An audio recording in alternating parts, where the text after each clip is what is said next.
बिस्मिल्लाहिर्रहमानिर्रहीम। अस्सलामुअलैकुम dear 7th class के स्टूडेंट आज के लेक्चर में हम एक्सरसाइज 4.3 स्टार्ट करेंगे मैथमेटिक्स के। और आज के लेक्चर्स का जो मेन टॉपिक है वो है हमारे पास प्रॉपर्टी टैक्स। तो यहाँ पर हम देखेंगे स्टूडेंट के प्रॉपर्टी टैक्स क्या होता है और इसको कैसे फाइंड किया जाता है। स्टूडेंट आपसे गुजारिश की जाती है कि मेरे चैनल्स को सब्सक्राइब करें, बेल आइकन को क्लिक करें, वीडियो को लाइक करें, शेयर करें, कमेंट्स करें। Thank you very much.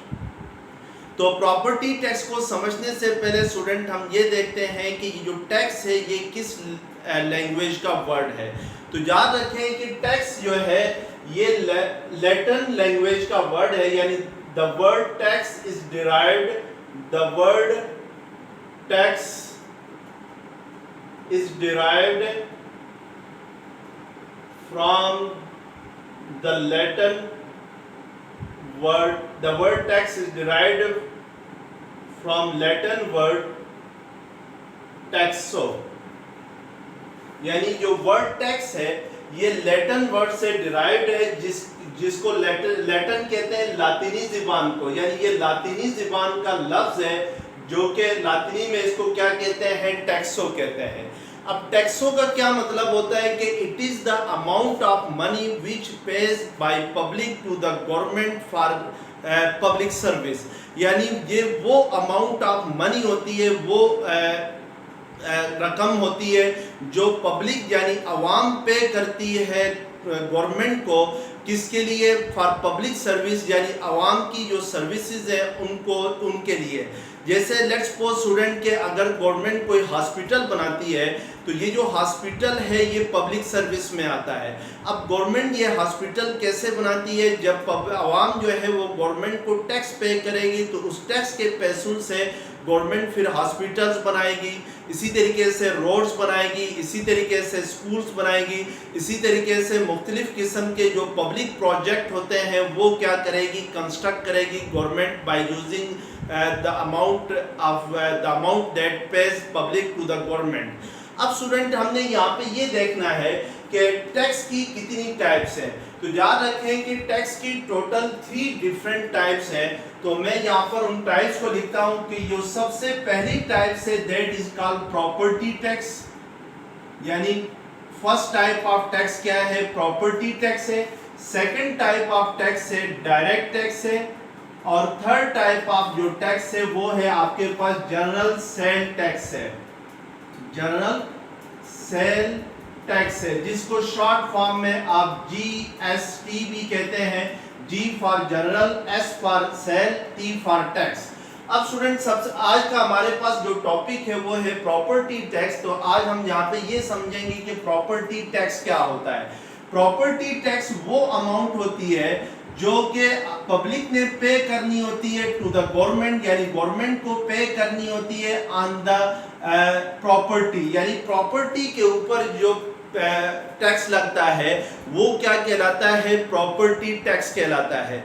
और ये जो प्रॉपर्टी टैक्स है ये ज़्यादातर पाकिस्तान के अंदर जो प्रोविंशियल गवर्नमेंट है वो क्या करती है, कलेक्ट करती है। प्रॉपर्टी टैक्स में क्या क्या आता है, हाउसेस के ऊपर जो टैक्स लगता है वो आपके पास प्रॉपर्टी टैक्स होगा। इसी तरीके से कमर्शियल प्लाजास के ऊपर जो टैक्स लगता है वो आपके ऊपर प्रॉपर्टी टैक्स होगा। इसी तरीके से किसी लैंड के ऊपर जो टैक्स लगेगा, यानी ज़मीन के ऊपर जो टैक्स लगेगा, that is called a property tax.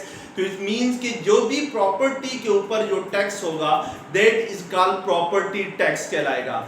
अब स्टूडेंट की ये जो प्रॉपर्टी टैक्स जो पब्लिक ने पे करना है टू द गवर्नमेंट, वो किस रेट से पे करेगी। तो याद रखें कि डिफरेंट प्रॉपर्टीज के ऊपर जो टैक्स होता है वो डिफरेंट होता है। जैसे लेट्स सपोज जो रेजिडेंशियल एरिया है, जैसे हाउसेज है, उनके ऊपर प्रॉपर्टी टैक्स कुछ और होगा, और जो कमर्शियल एरिया है, जैसे आपके पास कमर्शियल प्लाजा होता है या कोई शॉप होती है, तो उसके ऊपर प्रॉपर्टी टैक्स क्या होगा, कुछ और होगा। इसी तरीके से कोई ऑन रोड के ऊपर प्रॉपर्टी है, यानी अगर किसी प्रॉपर्टी के साथ रोड गुजर रहा है तो उसका टैक्स ज़्यादा होगा, और ऑफ रोड के ऊपर जो प्रॉपर्टी होगी उसका प्रॉपर्टी टैक्स क्या होगा, कम होगा। तो इट मीन्स के डिफरेंट एरियाज के लिए जो प्रॉपर्टी टैक्स होगा वो डिफरेंट होगा। और इसके बाद नेक्स्ट आपके पास जो टैक्स की टाइप है that is called direct tax. यानी डायरेक्ट टैक्स वो टैक्स होता है जो गवर्नमेंट खुद काटती है from the pay of a person, यानी किसी पर्सन की पे से जो टैक्स गवर्नमेंट काटती है वो आपके पास क्या होगा, डायरेक्ट टैक्स होगा। जैसे लेट्स सपोज एक पर्सन की पे जो है वो 10,000 रुपीज है, और अगर गवर्नमेंट इसमें से 1,000 रुपीज टैक्स के तौर पे काटेगी तो आपके पास फिर जो गवर्नमेंट जो पर्सन को पे करना होगा वो कितना होगा, वो 9,000 रुपीज पे करना होगा। तो इट मींस के किसी पर्सन की पे में से जो पैसे कटते हैं that is called direct tax कहलाता है। और इसके बाद जो थर्ड टाइप ऑफ टैक्स है that is called general sale tax है।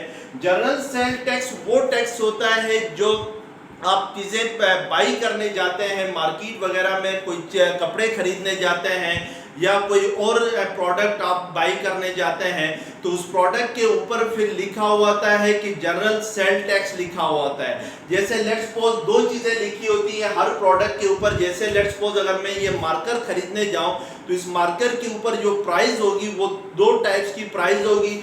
एक होगी इसकी ओरिजिनल प्राइस होगी और सेकंड प्लस GST लिखा होगा, और ये इक्वल होगा किसके, सेल प्राइस के।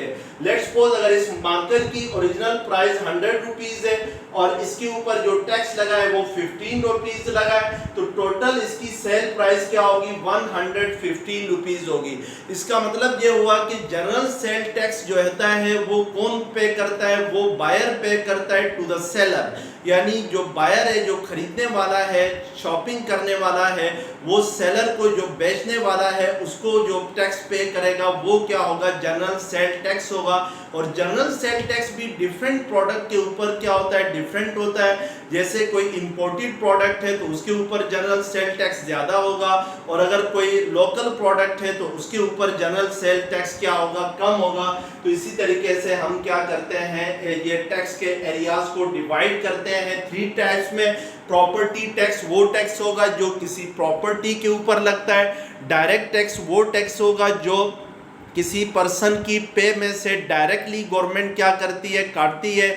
और जनरल सेल टैक्स वो होगा जब आप शॉपिंग करने जाते हैं तो शॉपिंग करते हुए जो भी प्रोडक्ट खरीदें तो उसके ऊपर जो टैक्स लगेगा that is called general sale tax होगा। तो आइए अब हम क्वेश्चन करते हैं एक्सरसाइज 4.3 के। अब क्वेश्चन नंबर 1 है एक्सरसाइज 4.3 का, find the property tax at the rate of 3% on a shop worth ₹4,75,000। Also find the net amount including property tax. यहाँ पे स्टूडेंट आपसे कह रहा है कि एक शॉप है जिसकी वर्थ कितनी है, यानी जिसकी टोटल जो वर्थ है वो आपके पास 4,75,000 रुपीज है, और इस शॉप के ऊपर जो टैक्स लगा है वो कितना लगा है, 3% के हिसाब से लगा है। यानी ये वाला जो सिंबल है ये एट द रेट को रिप्रेजेंट करता है, यानी किस रेट्स के साथ इस शॉप के ऊपर जो टैक्स लगा है।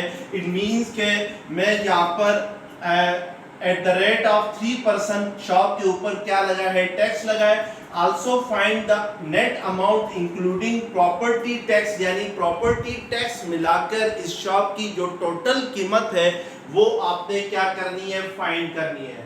तो हम पहले डेटा लिखते हैं। तो डेटा में हमारे पास क्या है, वर्थ ऑफ शॉप क्या है, वर्थ ऑफ शॉप है आपके पास 4,75,000 रुपीज है, 4,75,000 रुपीज है। और जो टैक्स रेट है, जो प्रॉपर्टी टैक्स रेट यहाँ पे जो फिक्स हुआ है वो क्या है, 3% का है। टैक्स रेट को स्टूडेंट आप इस सिंबल के साथ भी रिप्रेजेंट कर सकते हैं। और आपने क्या फाइंड करना है, टैक्स फाइंड करना है पहली बात। और दूसरी बात यह है कि नेट अमाउंट कितनी होगी, यानी टैक्स मिला के इस शॉप की टोटल प्राइस या टोटल वैल्यू क्या होगी ये फाइंड करना है। तो पहले हम टैक्स फाइंड करते हैं। तो टैक्स हमारे पास टैक्स रेट क्या है, 3% है। तो इट मींस कि टोटल वर्थ का 3% जो है वो आपको टैक्स पे करना होगा। तो टोटल वर्थ ऑफ शॉप क्या है, 4,75,000 है। तो हमें 4,75,000 का 3% निकालना होगा। तो इसको हम लिखेंगे tax is equal to 3% of 4,75,000 rupees. यानी हम यहाँ पे ये फाइंड करेंगे कि व्हाट इज 3% ऑफ 4,75,000। तो 3% में अगर इस परसेंटेज के सिंबल को हम हटाएं तो इसके डिनोमिनेटर में क्या लिखा जाता है, 100 लिखा जाता है, और ऑफ को किस में कन्वर्ट करेंगे, मल्टीप्लाई में, तो ये 4,75,000 एज इट इज आ जाएगा। तो अब ये दो जीरोस और ये दो जीरोस क्या हो जाएंगे, कैंसिल हो जाएंगे। अब हम 3 को मल्टीप्लाई करेंगे 4,750 के साथ, तो हमारे पास क्या आ जाएगा, टोटल टैक्स आ जाएगा ऑफ द शॉप। तो इट मींस कि टैक्स किसके इक्वल आ गया, 3 0 0 हो जाएगा, 3 5 15 1 कैरी गया, 3 7 21 प्लस 1 22 2 कैरी चला जाएगा, और फिर 3 4 12 प्लस 2 क्या हो जाएगा, आपके पास 14 हो जाएगा। तो इट मींस के इस शॉप के ऊपर जिसकी जो वर्थ है 4,75,000, तो उसका टैक्स कितना होगा, 14,250 रुपीज जो है वो टैक्स पे करना होगा।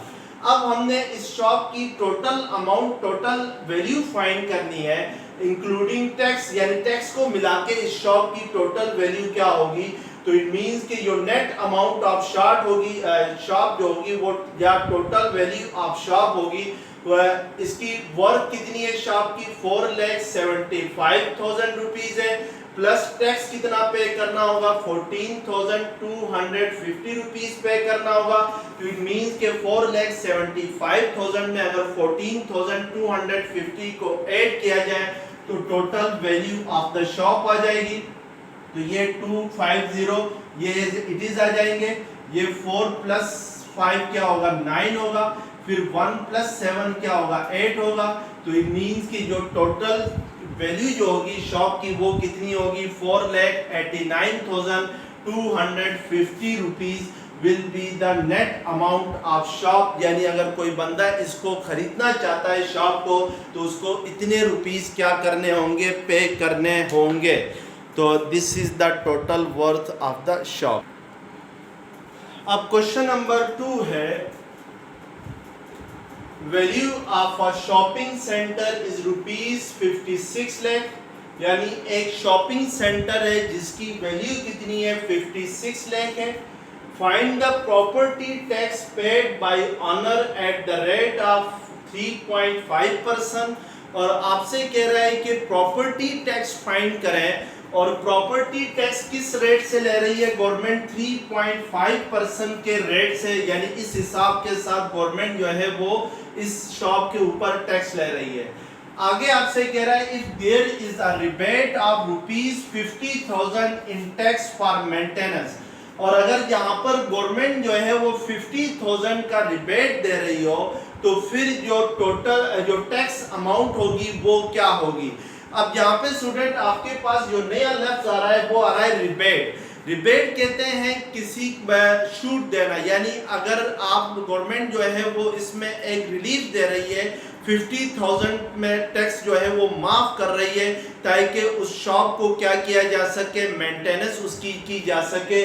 तो रिबेट मींस के एक रिलीफ देना, गवर्नमेंट की तरफ से टैक्स के अंदर 50,000 का क्या दिया जा रहा है, रिलीफ दिया जा रहा है, यानी छूट दी जा रही है, इतना उसको माफ किया जा रहा है। तो हमने फिर प्रॉपर्टी टैक्स फाइंड करना है।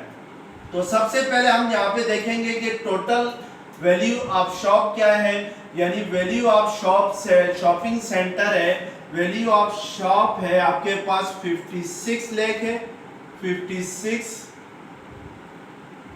लाख है। और जो टैक्स रेट है वो क्या है, टैक्स रेट आपके पास है 3.5% है। और आपने क्या करना है, टैक्स फाइंड करना है। तो टैक्स कैसे फाइंड किया जाएगा, यानी जो टोटल वैल्यू होगी उसका 3.5% जो है वो आपसे टैक्स लिया जाएगा। 3.5% का मतलब, परसेंटेज का मतलब होता है स्टूडेंट के आउट ऑफ 100। इट मींस के अगर 100 रुपीज अगर इस शॉप की वैल्यू हो, तो फिर 100 में से 3.5 रुपीज क्या काटा जाएगा, टैक्स काटा जाएगा। अब हमारे पास यहाँ पे 56 लाख इस शॉप की वैल्यूज है, तो हम यहाँ पे देखेंगे कि इस 56 लाख का 3.5% कितना होता है। इट मींस कि हमने फाइंड करना है 3.5% ऑफ 56 लाख को हमने क्या करना है, फाइंड करना है। तो इट मींस के अगर मैं परसेंटेज का सिंबल हटा देता हूं तो उसकी जगह डिनोमिनेटर में हम क्या लिखेंगे, 100 लिखेंगे। तो ये 3.5 डिवाइडेड बाई 100 इनटू हाफ को आपने किस में कन्वर्ट करना है, मल्टीप्लिकेशन में, और फिर इसको मल्टीप्लाई करना है किसके साथ, 56 लाख के साथ मल्टीप्लाई करना है। तो ये दो जीरोस क्या हो जाएंगे, कैंसिल हो जाएंगे। अब 3.5 को हम लोग मल्टीप्लाई करेंगे किससे, 56,000 से, तो हमारे पास जो टोटल अमाउंट ऑफ टैक्स आएगी वो आ जाएगी। तो कैलकुलेटर के जरिए अगर इसको हम लोग मल्टीप्लाई करते हैं तो 3.5 इंटू 56,000 है, तो ये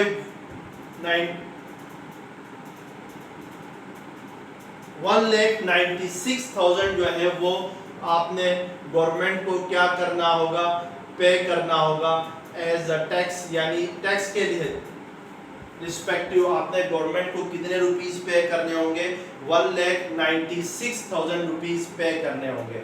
अब स्टूडेंट उसने क्वेश्चन में कहा हुआ है कि if there is a rebate of ₹50,000, यानी इस टैक्स के अंदर गवर्नमेंट 50,000 का क्या दे रही है, उसको छूट दे रही है, यानी उसको रिलीफ दे रही है, तो फिर टैक्स को कितना होगा।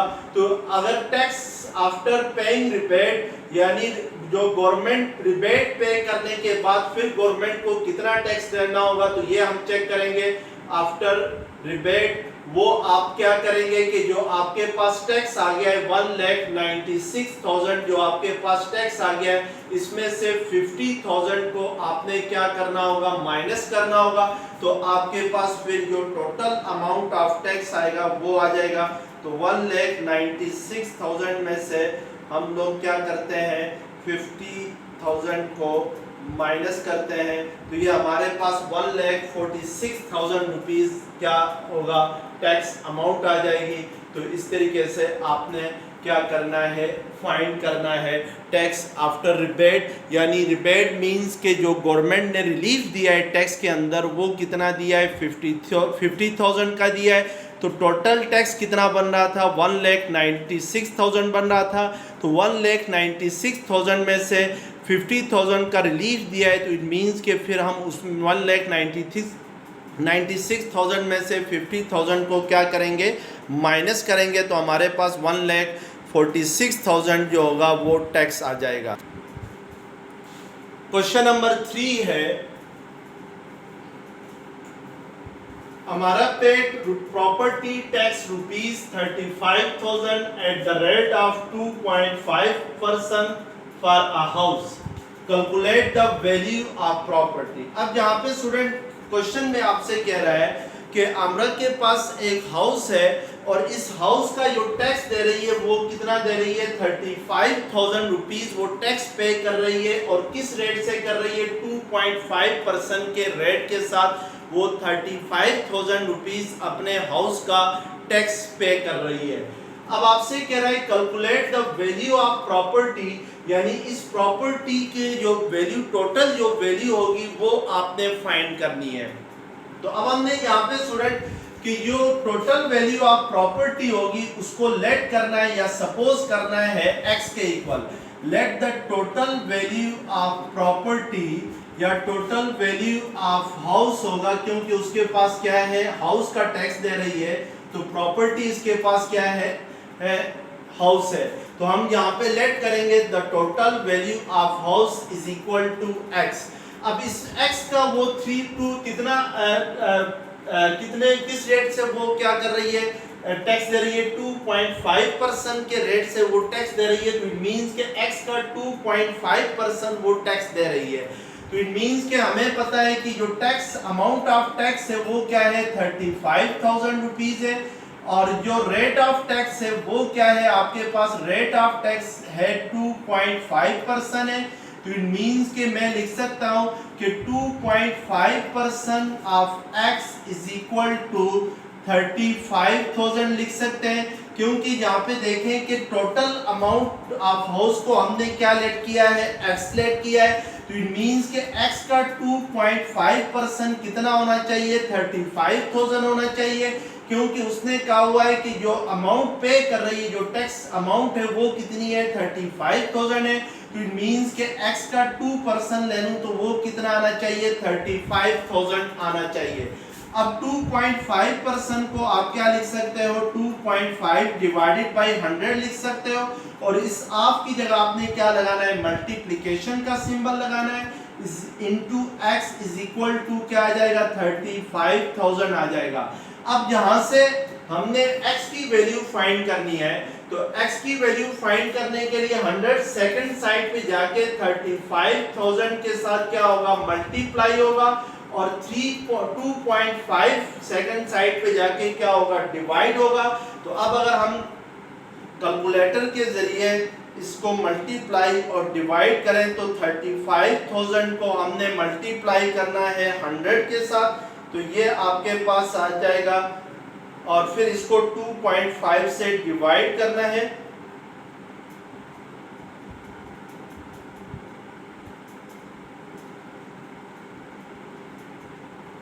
तो ये आपके पास 14 लाख रुपीस आ जाएंगे, यानी आपके पास 14 lakh rupees will be the total value of house होगी, यानी जो टोटल वैल्यू ऑफ हाउस है वो कितनी है, 14 लाख है। तो हम यहाँ पर इसको क्या करेंगे, राइट करेंगे, तो 14 lakh will be the total value of the house. इस तरीके से हम लोग अगर टैक्स और रेट ऑफ टैक्स गिवन हो तो total value of the property find कर सकते हैं। अब क्वेश्चन नंबर 4 है, तारीख paid property tax rupees 10,800 for a property worth rupees 18 lakh, 1,80,000 है, 1,80,000। What is the rate of the property tax. अब यहाँ पे क्वेश्चन में आपसे कह रहा है स्टूडेंट के जो तारीख जो है वो एक प्रॉपर्टी टैक्स दे रहा है, टैक्स कितना दे रहा है, टैक्स वो आपको दे रहा है कि 10,800 रुपीज टैक्स दे रहा है, और उस प्रॉपर्टी की जो टोटल वर्थ है, यानी वर्थ ऑफ प्रॉपर्टी क्या है, 1,80,000 है, और आपसे कह रहा है कि what is the rate of tax. आपने रेट ऑफ टैक्स क्या करना है, यहाँ पर फाइंड करना है कि रेट ऑफ टैक्स क्या होगा। अब रेट ऑफ टैक्स जो हमने फाइंड करना है इसको हम लेट करते हैं, let rate of tax is equal to x, यानी जो रेट ऑफ टैक्स है उसको हम क्या सपोज करते हैं, x के इक्वल सपोज करते हैं। अब हमें पता है कि x% ऑफ टोटल वर्थ कितनी है, 1,80,000 है, इतना तारीख क्या दे रहा है, टैक्स दे रहा है, और ये किसके इक्वल होना चाहिए, 10,800 के इक्वल होना चाहिए, क्योंकि x को हमने लेट किया है यहाँ पर रेट ऑफ टैक्स, तो इट मींस कि x% ऑफ 1,80,000 क्या होना चाहिए, 10,800 के इक्वल होना चाहिए।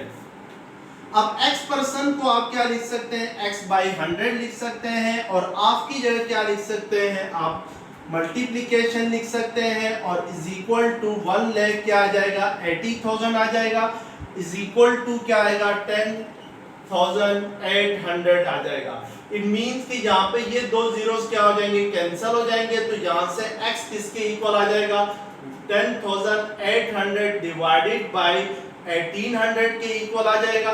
तो 10,800 को अगर आप 1,800 से डिवाइड करते हैं बाय यूजिंग कैलकुलेटर, तो ये आपके पास आता है,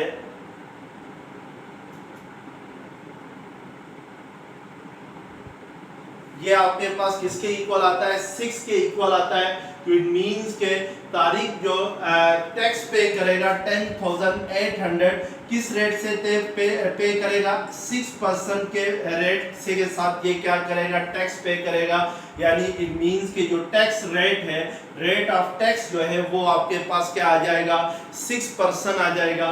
तो दिस इज द आंसर, यानी 6% हमने फाइंड करना है, तो इसलिए आखिर में परसेंटेज का सिंबल भी इसमें क्या करेंगे, हम लोग यूज करेंगे।